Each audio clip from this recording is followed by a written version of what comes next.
হ্যাঁ ঠিক আছে ঠিক আছে।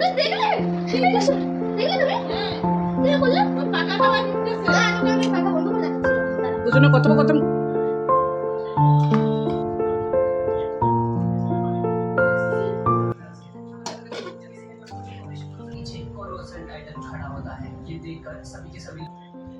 নমস্কার, কেমন আছেন সবাই? অর্পিতার ডেইলি লাইফ ব্লগে আমি আপনাদের সবাইকে স্বাগত জানাই। আজকে রবিবার, তাই প্রত্যুষকে নিয়ে গেছিলাম আঁকার স্কুলে। তা আঁকার স্কুলে ওকে দিয়ে এসেছি। আর আসার সময় জানেন তো পেটাই পরোটা নিয়ে এসেছি। আপনারা জানেন সানডেতে প্রত্যুষ একটু পেটাই পরোটা খেতে ভালোবাসা, চিকেন তো কম্পালসারি আমাদের হয়। তা আজকে ভেবেছি যে চিকেনের আবার একটা প্রিপারেশন বানাবো, আপনাদের সঙ্গে শেয়ার করব। একদম ঝাল ঝাল ভাবে বানাবো। আর একটা তো প্রোগ্রাম হয়েছে আমাদের ঘুরতে যাওয়া, ছোট না, ভালোই ঘুরতে যাওয়ার প্রোগ্রামটা হয়েছে। কেনাকাটি মোটামুটি হচ্ছে, এখনও অতটা হয়নি। আর বাদ বাকি আমি অনলাইনে দিয়ে দিয়েছি বুক করতে। আর আমাদের যে ওপরে ফুলের গাছ মানে গাছ টাছ দেখে মেনটেন করে, সে আমাকে বলে গেল, বৌদি তুমি একবার গিয়ে না উপরে দেখে এসো, এত সুন্দর ফুল হয়েছে না গাছে। তা আমি অনেকবারই আপনাদের দেখিয়েছি যে গাছে কীরকম ফুল হয় বা কি দেখতে লাগে। তা আজকে ভাবলাম যে চলুন তাহলে একটুখানি আপনাদের দেখাই আজকে কীরকম ফুল হয়েছে। আমি এখনও পর্যন্ত ছাদে যাইনি, জাস্ট আসলাম আর আপনাদের সঙ্গে শেয়ার করছি। তো চলুন তাহলে আজকে দেখাই কীরকম গাছে ফুল হয়েছে না হয়েছে আর কেমন লাগলো অবশ্যই। আর অবশ্যই না আমাদের ব্লগগুলো একটুখানি দেখবেন ফার্স্ট টু লাস্ট পর্যন্ত, জোর জবরদস্তি করে বলছি কিন্তু। আর কেমন লাগছে একটুখানি কমেন্টে বলবেন। আর যদি ভালো লাগে তাহলে একটুখানি লাইক, কমেন্ট, শেয়ার, সাবস্ক্রাইব করে দেবেন অবশ্যই। আর ফার্স্ট টু লাস্ট পর্যন্ত একটু ব্লগগুলো দেখবেন। অনেকটা কষ্ট করে ব্লগগুলো বানাই, যখন রেসপন্সটা না পাই না দুঃখ খুব হয়। তো কী করবো, চালিয়ে যাচ্ছি। একদিন তো সাকসেস হব। হোপটা রাখা দরকার, বলুন। চলুন তাহলে ওপরে ছাদে যাচ্ছি, কি দেখাই আপনাদের। চলুন চাবিটা নিয়ে নিই, নাহলে আবার দেরি হবে। চলুন তাহলে যাই, দেখা যাবে কিরকম ফুল হয়েছে। চলুন তাহলে ছাদে চলে এসেছি, গাছগুলোতে দেখি কীরকম ফুল হয়েছে। দাদা এমনভাবে বলে এলো যে অনেক ফুল হয়েছে ফুল, খুব একটা ফুল হয়নি, কিন্তু ঠাকুরকে ভালো মতো সাজানো যাবে জানেন তো। আমি ভালো করে এই ফুলগুলো তুলে নিয়ে গিয়ে জানেন তো কীভাবে সাজাই ঠাকুরকে। আর আজকে রোদ্দুরটাও তেমনি হয়েছে, দাঁড়িয়ে দেখছি আমি ফুলগুলো, আর একদিকে পুরো গরমে পুড়িয়ে যাচ্ছে। আর এই গাছটায় দেখুন এত সুন্দরভাবে গোলাপ ফুলটা হয়েছে না, দেখতে কি ভালো লাগছে। এই গাছটা অবশ্য আমার না, আমাদের পাশের বাড়িতে দাদা থাকে, তার গাছগুলো রেখে গেছে, ওনারা নেই তাই এখানে ওপরে রেখে দিয়ে গেছে। আর আমার এই জবা ফুলের গাছে পিঙ্ক ফুলটা, জবা ফুলটা এত ভালো লাগে দেখতে, খুব সুন্দর লাগে না দেখতে। আর এই ফুলগুলো তো আপনাদের আগেই দেখিয়েছি, এই গাছে তো সবসময় ফুল হয়। আর আমার ঠাকুর ঠিক এই ফুল সাজে। তাহলে চলুন মোটামুটি ফুলগুলো তুলে নিয়ে গিয়ে আমি নিচে রাখি আর প্রত্যুষকে নিয়ে আসি। আর দাঁড়ানো যাচ্ছে না ছাদেতে, এত গরম লাগছে না, আর কিছুক্ষণ থাকলে পুড়ে যাব। নিচে যাই, নিচে গিয়ে আমি সব দরজা টরজা বন্ধ করে তারপরে ওই প্রত্যুষকে আনতে যাই। কারণ জানেন তো এর আগের দিন আমি চলে গেছিলাম, দরজাটা বন্ধ না করেই চলে গেছিলাম বাজার করতে, এসে দেখি পাশে কাকিমা বলছে দরজা খুলে গেছে। চলুন আগে প্রত্যুষকে জিজ্ঞেস করি যে ও খাবে কিনা পরোটাটা, একবার জিজ্ঞেস করি। এই বাপাই খাবি পরোটা, খাবি? চলুন তো লোকে আগে দিই পরোটা, খাবি তো দিই, চলুন তো দিই বসাই। আর এইদিকে দেখেছেন টিভি আমাদের বাড়িতে চলতে থাকবে, কি সব দেখে ভগবান জানে। আর একজনকে দেখবেন খেতে দিয়েছি, দেখুন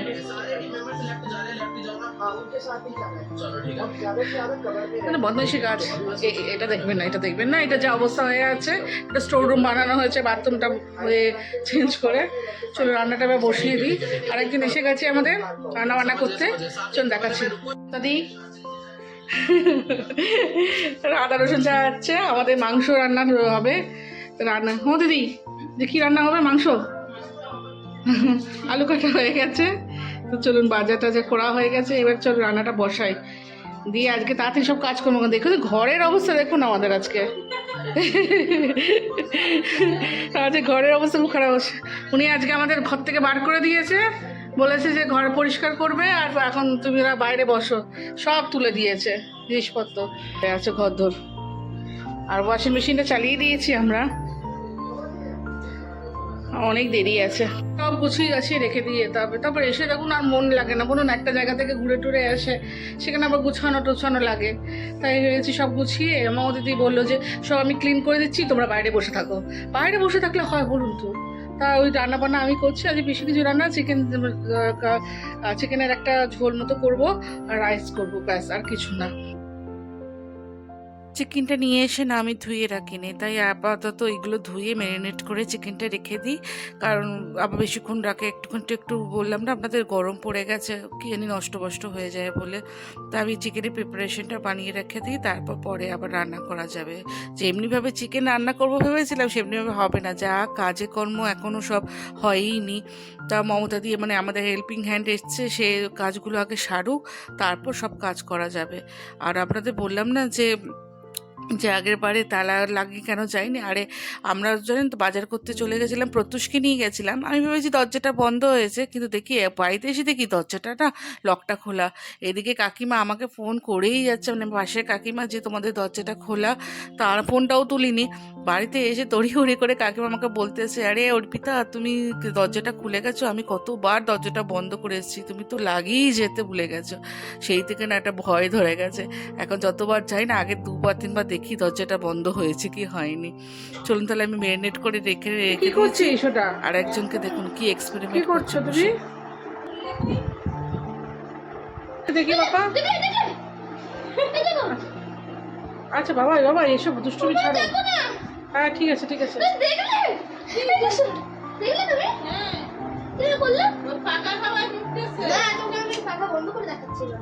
দুজনে কথোপকথন করো, ছাড়ো বাবা। কটা বাজে দেখ, কটা বাজে দেখুন, 1:10 বাজে, এখনো পর্যন্ত ওর কিছু স্নান টান হয়নি। বাবা স্নান করতে যাও না, আমি আর দাঁড়াতে পারছি না, আমি বসে থাকবো, আমি দাঁড়াবো না। তাড়ি নাও। ওই শোনো, দেখুন এটাকে দেখুন, বদমাশি শুধু। আরেকজনকে দেখুন, সব কাজ করতে ব্যস্ত, আমি তো বসেছি সবকিছু করে। আর গরমও পড়েছে আজকে, প্রচন্ড পরিমাণে গরম পড়েছে, তাই না? শীতকাল মনে চলেই গেল আমাদের, আর আবার গরমকাল চলে এলো। হ্যাঁ পাকা পাকা চালিয়ে শুতে হয় আজকাল। চিকেনের আলুগুলো আগে ভেজে নেবো, তারপর চিকেনটা তৈরি করবো। আর এখানে আলু কাটতে বলে গেছে একজনকে, আলুটা কেটেছে, দাঁড়ান দেখাচ্ছি। এইভাবে ছোট ছোট করে আলু, তরকারি আলু কেটেছে। আমি বলেছিলাম মাংসের আলু কাটবে, তা ও ভুল করে ছোট ছোট করে আলু কেটে দিয়েছে। ও অন্যমনস্ক আজকাল হয়ে থাকে। তা আমি তাও বললাম যে তুমি এইভাবে আলু কেটেছো কেন? বলো বৌদি ভুল হয়ে গেছে, এবারে নিয়ে নাও। আর আমি একটু তেলটা তুলে রাখি, কেন এত তেলে আজকাল রান্না প্রত্যুষকে খাওয়াই না। প্রত্যুষের শরীরটা বললাম না আপনাদের খারাপ হয়ে গেছিলো মাঝখানে, তা ডাইজেশনের প্রবলেম হচ্ছে, এই রাতে জেগে জেগে পড়াশোনাগুলো করছে, তা ঘুম টুম ঠিকঠাক নেই। আবার পরীক্ষা সকালবেলা ফুটে ভোরবেলা উঠেই আগে পরীক্ষা দিতে চলে যাচ্ছে, আবার এসে পড়তে বসছে। তাই জন্য এখন একটু কম তেলে রান্না করছি, যেইভাবে করে দিচ্ছি ও সেইভাবেই খাচ্ছে। ওর কাছে চিকেনটা হওয়ারই দরকার, এবার যেইভাবেই তুমি করে দাও সেভাবেই খাবে। তো চলো রান্নাটা বসিয়ে দিয়েছি। আর এদিকে বিছানা চাদরগুলো তুলে দিয়েছি কাচার জন্য, আর ওপরে মেলে দিয়ে এসছে আমাদের মমতা দি, কেন রোদ্দুরটা হয়েছে তো তাড়াতাড়ি মানে শুকিয়ে যায়। আর ওয়াশিং মেশিনে কাচা তো শুকিয়ে যায়, আপনারা জানেন তাড়াতাড়ি করেই। তো এইদিকে বিছানা চাদরগুলো পেতে দিই, ভালো করে গুছিয়ে দিই। আর মোটামুটি চিকেনটা হয়ে গেছে জানেন তো। তো এবার নামিয়ে দেবো, একটুখানি জল দিয়ে একটু ফুটিয়ে দিই, তারপর চিকেন বানাবো। আর অল্প একটু ধনেপাতা এনেছিলাম, ভেবেছি একটুখানি মাংসতে দিলে কেমন লাগে। আমি এনেছিলাম ধনেপাতাটা জানেন তো আলু পরোটা বানাবার জন্য, তা আমি একটু ভাবলাম অল্প একটু দিয়ে দিই চিকেনে, তাহলে ভালো লাগবে খেতে। আর এদিকে জানেন তো একটার পর একটা জিনিসগুলো আমি সব অর্ডার করেছিলাম আসছে, আমি এসে একবার নিচে একবার ওপর করছি। বাবা প্রত্যুষকে যেতে বললাম যে বাবা এটা নিয়ে আবার তুমি নিয়ে এসো, ওইদিকে সব রেখে টেকে এগুলো সব গুছিয়ে নিই। কারণ আর আমি তো জানেন বিছানাতে 2টো চাদর পাততে হয় এই প্রত্যুষের জন্য, একটা চাদর ওপর রাত্রেবেলা তুলে দেয়, আর একটা চাদর নিচে পাতা থাকে। যেহেতু বিছানাটা নিচে আছে তো কবে জানি না খাটটা আবার কিনতে পারবো, তাড়াতাড়ি কিনতে পারলে বাঁচি, নাহলে নিচে না থাকতে ভালো লাগে না, 14বার উঠা বসাটাই আমার কাছে প্রবলেম হয়ে যায়। চলুন তাহলে রান্নাটা হয়ে গেছে, এবার ধনেপাতাটা দিয়ে ভালো করে একটুখানি নেড়ে চেড়ে নিয়ে গরম মশলা দিয়ে নামিয়ে দেবো বা বন্ধ করে দিয়ে রেখে দেবো, দিয়ে প্রত্যুষকে খেতে দিই। ও স্নান টান হয়ে গেছে, বসে বসে টিভি দেখছে। আর বললাম তুই একটুখানি আঁক না বাবু, ড্রয়িংগুলো কর। বললাম মা আজকে করবো না, পরে করবো। তাহলে আর চলুন, আমার ব্লগটা এখানেই শেষ করছি। যদি আমাদের অর্পিতা ডেইলি লাইফের ব্লগ ভালো লেগে থাকে তাহলে প্লিজ লাইক, কমেন্ট, শেয়ার আর সাবস্ক্রাইব করে দেবেন। আর যদি ফেসবুকে দেখে থাকেন তাহলে একটা প্লিজ লাইক আর ফলো করে দেবেন। তাহলে আজকের জন্য টাটা, দেখা হবে আবার একটা নেক্সট ব্লগে। আসি তাহলে, ঠিক আছে, দেখা হবে আবার একটা নেক্সট ব্লগে।